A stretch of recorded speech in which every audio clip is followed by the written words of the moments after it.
सब लोग किताब अपना देखिए। सखीरी मुरली लीजे चोर, जिन गोपाल किन्हें अपने बस, प्रीत सबिन की तोड़ी। छिन एक घर भीतर निस बाहर, धरत न कबहू छोरी। कबहू कर कबहू अधरनी, कबहू कटि कबहू खोसत जोर। ना जानो कछु मेली मोहिनी, राखे अंग अंग भोर।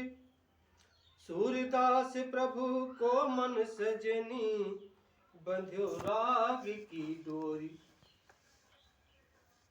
कृष्ण भगवान का गोपियों से प्रेम दर्शा रहे हैं सूरदास जी कि कृष्ण भगवान से गोपियां कितना प्रेम करती हैं और उस प्रेम के लिए वो क्या क्या करना चाहती हैं, क्या कर गुजरना चाह रही हैं, उसी का वर्णन इसमें किया है। कह रही हैं कि सखीरी मुरली लीजिए चोर। हे सखियों, गोपियां सब कह रही हैं, आपस में सब बात कर रही हैं, कह रही हैं कि हे सखियों, आओ हम सब इस मुरली को ही चोरी कर लें। मतलब इसको ले जा करके कहीं छुपा दें, उनकी मुरली को चोरी कर लें और चोरी करके ले जा करके कहीं छिपा दें। क्यों छिपा दें? जिन गोपाल कीन्हे अपने बस, जिन माने जिसने, गोपाल यानी कान्हा को, कृष्ण भगवान को, नंद गोपाल को जिसने अपने बस में कर रखा है। प्रीत सबिन की तोर, प्रीत माने प्रेम, अनुराग, लगाव। कह रहे हैं कि सब उसने क्या किया है, सबकी तोड़ दिया है। उसी के कारण कृष्ण भगवान कान्हा जी जो है हम लोगों के तरफ नहीं देखते हैं, उनका लगाव हम लोगों से नहीं है, उनका सारा ध्यान बस अपने उसी मुरली में लगा रहता है। जब फुर्सत मिली तो मुरली लेकर के जुट गए बजाने, और उनके पास कोई काम नहीं है, बिल्कुल ध्यान नहीं रहता है कि हम लोग भी कहीं आसपास हैं, हम लोगों की तरफ भी एक बार निगाह उठा करके देख लें। छिन एक घर भीतर निस्बार, कार्य एक एक पल में, कभी घर के अंदर तो कभी घर से बाहर। और धरत न कबहू छोर, उसे कभी भी अपने आप से अलग नहीं करते हैं, चाहे वो घर में रहें, चाहे वो बाहर रहें, चाहे जहां भी रहते हैं, मुरली को अपने पास ही रखते हैं, कभी अपने से वो अलग नहीं रखते हैं। कबहू कर माने हाथ, कार्य कभी हाथ में, और कबहू अधीरन, अधीरन माने होठों पे, कभी अपने होठों से लगा के रखते हैं। और कटि कबहू खोसत जोर, कट माने कमर में, और खोसते हैं कैसे, जोर से, मतलब कस के, अपने कमर में उसे खूब कस के खोसे रहते हैं। छीनना भी बहुत आसान नहीं है, तो हम लोग कैसे चोरी करेंगे उसका, कैसे मुरली छीन करके लाएंगे? अरे जब मुरली अलग होगी तब हमारी तरफ ध्यान देंगे, और मुरली से वो अलग हो ही नहीं रहे, ना मुरली उनसे अलग हो रही है, मतलब बांसुरी। तो जब वो अलग होगी तब देखेंगे। तो सब अपना अपना जुगाड़ सब सेट कर रही हैं, लेकिन सब यही सब हो रहा है कि घर में जाते हैं तब, घर से बाहर आते हैं तो हर समय तो वो अपने पास ही रखते हैं, कभी हाथ में रखते हैं, कभी होठ पे रखते हैं, कभी अपने कमर में खोस के रखते हैं। तो छीना कब जाए वो मुरली? छीनेंगे कैसे हम लोग, चोरी कैसे करेंगे? ना जानो कछ मेली मोहिनी, कह रहे हैं कि ना जानो मतलब पता ही नहीं है, कछ माने कैसा मेल है उस मोहिनी का, जादू करने वाली, मतलब मुरली को मोहिनी का नाम दिया कि वो कितनी मनमोहक है, कितना उसको कृष्ण भगवान को, कृष्ण जी को उसने मोहित कर रखा है कि उनसे वो अलगे नहीं होते हैं। और राखे अंग अंग भोर, प्रत्येक अंग अंग में उनके समाई हुई है। कभी किसी अंग में तो कभी किसी अंग में, कभी कहीं, उनसे वो अलग नहीं होना चाहती है। सूरदास प्रभु को मन सजनी, सूरदास जी कह रहे हैं कि प्रभु को मन सजनी, और बंध्यो राग की डोर, राग की डोर माने प्रेम की डोरी में सब लोग, कौन? गोपियां। सूरदास जी कह रहे हैं कि जबकि गोपियां उनके प्रेम के डोर में बंधी हुई हैं, उनके प्रेम के जाल में है, ऐसा प्रेम है उनका कि उसमें सब जा करके खुद ब खुद सब बंध गई हैं, जुड़ गई हैं। उनका लगाव इतना गहरा हो गया है कि उससे वो बाहर निकल नहीं पा रही हैं, और उधर वो मुरली को छोड़ नहीं पा रहे हैं कि छोड़ दें। समझ में आया? हाँ, जिसको ना समझ में आया तो फिर से बताएं, आगे बढ़े। अब कह रहे हैं कि ऊधो मोहि ब्रज बिसरत नाही, ऊधो मोहि ब्रज बिसरत नाही, वृंदावन गोकुल वन उपवन, वृंदावन गोकुल वन उपवन, सघन कुंज की छाही, प्रात समय माता जसुमतुअर, नंद देख सुख पावत, माखन रोटी दहो सजायो, अतिहित साथ खावत, गोपी ग्वाल बाल संग खेलत, सब दिन हंसत सिरात, सूरदास धन धन ब्रजवासी, जिन सोहित जदुनाथ। जदुनाथ माने कृष्ण भगवान, उनका एक नाम जदुनाथ भी है, ठीक है ना। उड़ीसा में जगन्नाथपुरी, उन्हीं के नाम से वो पुरी हो गए, धाम हो गया। वहां पर बहुत विशाल मेला चलता है, लाखों लोग रथ को खींचते हैं, पुरी से लेकर के भुवनेश्वर तक वो यात्रा निकलती है। तो बहुत सारे नामों से इनको जाना जाता है, 2-4 नाम हम लोग भी याद कर लेते हैं। कह रहे हैं कि अब उनके जो सखा हैं, कृष्ण भगवान के सखा, उनसे वो कह रहे हैं कि उधो मोहि ब्रज बिसरत नाही, कह रहे हे उधो, मुझे ब्रज भूल नहीं रहा है, मैं ब्रज को भूल नहीं पा रहा हूं। क्यों नहीं भूल पा रहे हूं? वृंदावन गोकुल वन उपवन, अब जो ब्रज का क्षेत्र है वो जो 84 कोस का, हम लोग जब टूर में गए थे तो वहाँ हम लोग जब बात किए लोगों से, तो लोग बताए, कहे कि भैया ब्रज का एक विधान है, यहाँ कहावत है कि ब्रज की कोई नारी या कोई गाय यदि ब्रज से बाहर चली गई तो उसका सबसे बड़ा दुर्भाग्य है। तो यहाँ के लोगों का प्रयास यही रहता है कि अपनी बेटी का विवाह ब्रज क्षेत्र में ही करें, और जो गाय हैं वो ब्रज क्षेत्र में ही रहें। तो ये भी कर, वृंदावन गोकुल वन उपवन, वृंदावन गोकुल और वो जंगल, वो उपवन बगीचे, सघन कुंज की छाई, सघन माने घनी, कुंज माने वृक्षों का जो छाया है, वो सब मुझे भूलता नहीं है। तो जो लोग होते हैं, चाहे कोई भी हो, आप लोग हैं, हम लोग हैं, सबको अपना बचपन कभी भूलता नहीं है। जहाँ हम बचपन में रहते हैं वो हमको जरूर याद आता है। तो कह रहे हैं कि हे उधो, हमें वो सब चीजें भूल नहीं रही है, ना तो वृंदावन की गलियां, ना गोकुल का मक्खन, ना वहाँ के जंगल जहाँ हम खेलते थे, ना वो बगीचे, कुछ नहीं भूल रहा है, और ना वो घने घने पेड़ों की छाया, सब कुछ याद आ रहा है।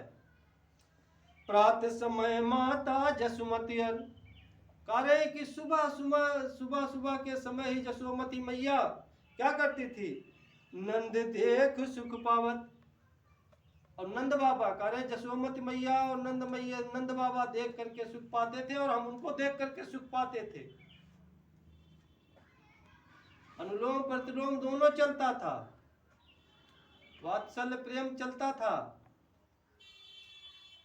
अटूट प्रेम था, वो निश्चल प्रेम था जिसमें किसी प्रकार का कोई छल कपट नहीं था।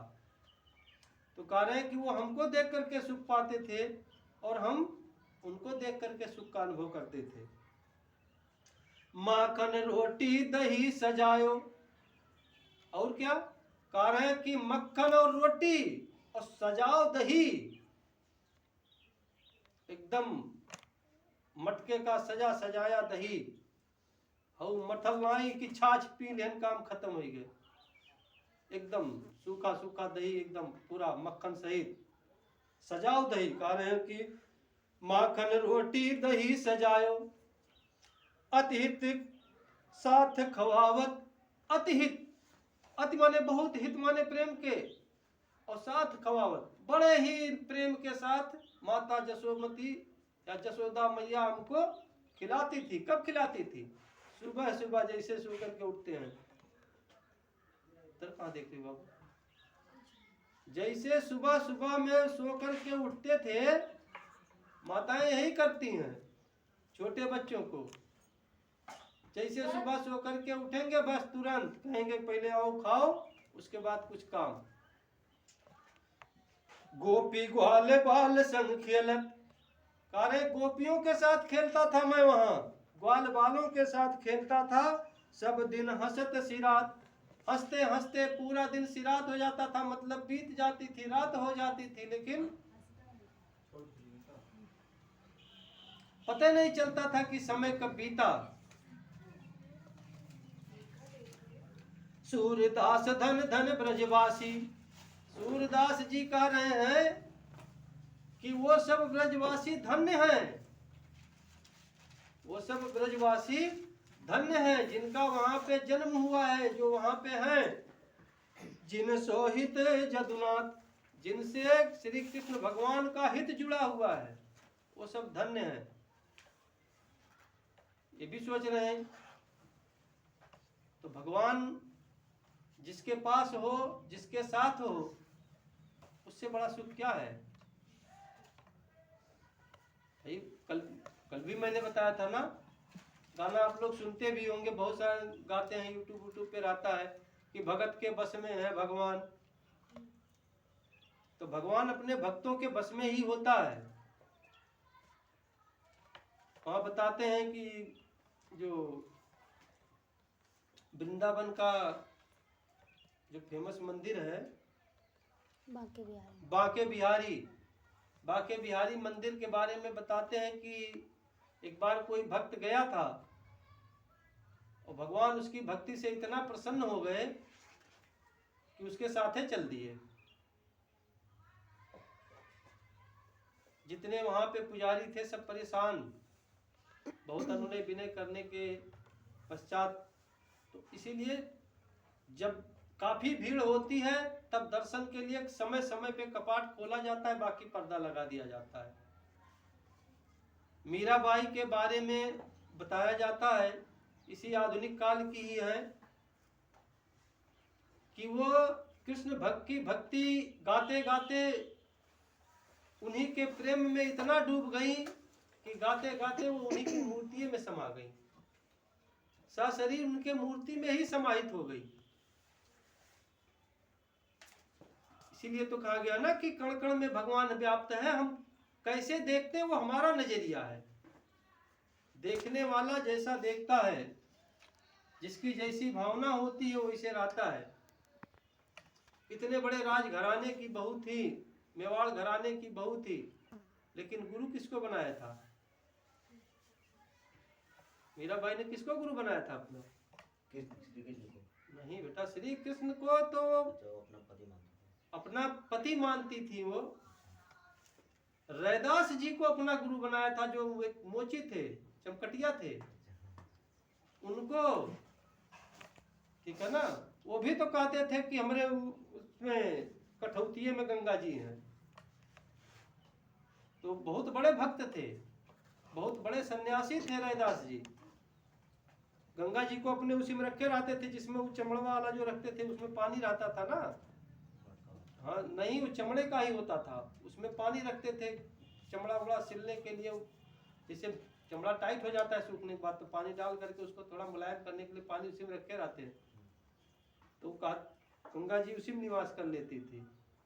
इतना अपार भक्ति था, और उन्हीं को अपना गुरु बना ली थी। कबीरदास जी का क्या था, इतने बड़े संत थे, इतने बड़े महात्मा थे कि देवलिए पे बैठ के देवलिए लेकर के चल पड़ी। मरने के बाद आप लोग पढ़े भी होंगे, इंग्लिश में लिखा भी है, जब वो मरे थे तब हिंदू मुस्लिम सब लड़ाई जब करने लगे तो क्या हुआ, आकाशवाणी हुई कि पहले चद्दर तो उठा करके देखो। चद्दर उठा के देखे तो 2 फूल केवल था। तो इसी आधुनिक काल में ही तो सब हो रहा है, जो हम देखे नहीं लेकिन हमारे पूर्वजों ने देखा है। बहुत पीछे का नहीं है कि हम बहुत दूसरे काल में चले गए, वैदिक काल में चले गए, रामायण काल में चले गए। युग भी नहीं है इसी कलयुग में। कलयुग में एक कहावत है, बहुत प्रसिद्ध कहावत है कि कलयुग केवल नाम आधारा, और सुमिर सुमिर नर उतरे पारा। कलयुग केवल नाम आधार है। यहाँ भगवान ने कहा है कि आपको जंगल में जाने की जरूरत नहीं है, पहाड़ पे जाने की जरूरत नहीं है, तपस्या करने की जरूरत नहीं है। आप अपने नित्य कार्यों को करते रहिए और मेरा नाम लेते रहिए, उसी में आपका उद्धार है। कलयुग ने कहा महाराज जब ऐसे रहेगा, जब सब आपका नाम लेकर के सबका आपका उद्धार हो जाएगा, तो हम क्या करेंगे? तो कहेंगे भाई अब इससे ज्यादा हम छूट और क्या दे दें। आप अपना काम करिए, भक्त जो हमारे भक्त होंगे वो अपना काम करेंगे।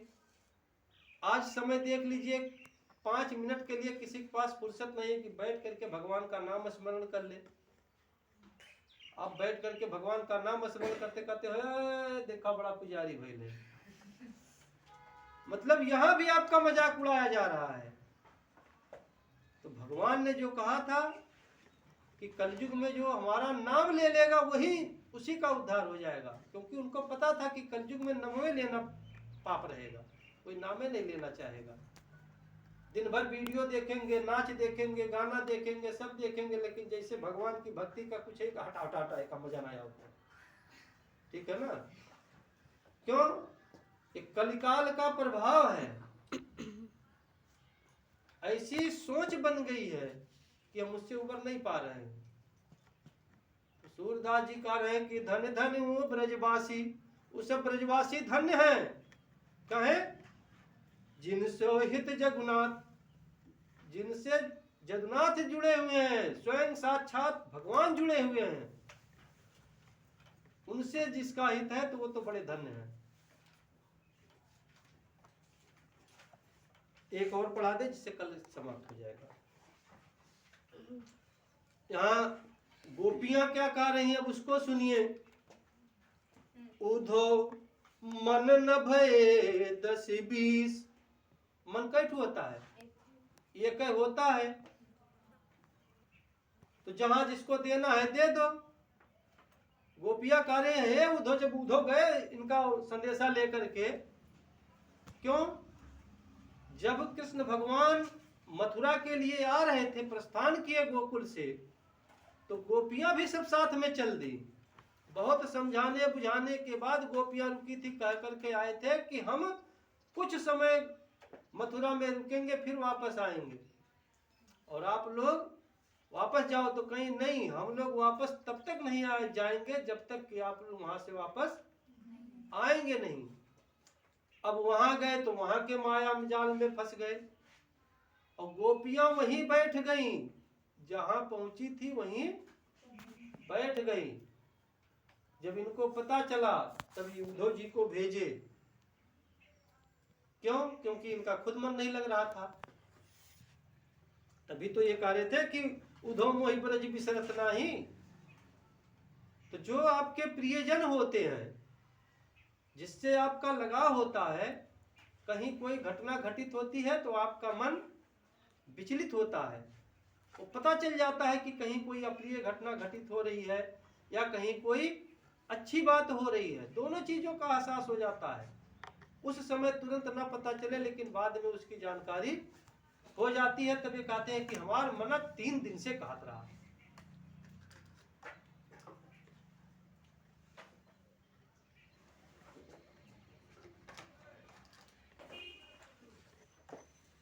एक हु तो सो गयो श्याम संग को राधईस। करे कि हे उद्धव, एक ठू मन है, 10-20 ठू तो है नहीं। वो भी क्या है, एक हु तो सो गयो श्याम संग, कहते एक है वो श्याम जी के साथ चला गया, मुरली मनोहर के साथ चला गया, एक ठू था वो गया वहीं। और को और राधईस, और कोई दूसरा भगवान भी नहीं है, वही हमारे भगवान है, वही हमारे सर्वस्व है। और होता तो और किसी दूसरे को देते, लेकिन एक ठो था, एक को ही वो भी दे दिए।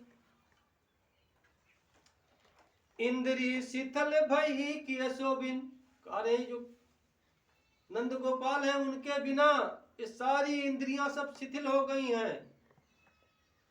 केवल ये शरीर का सांचा सांचा बचा है, बाकी और कुछ नहीं है। सिर्फ उनके इंतजार में,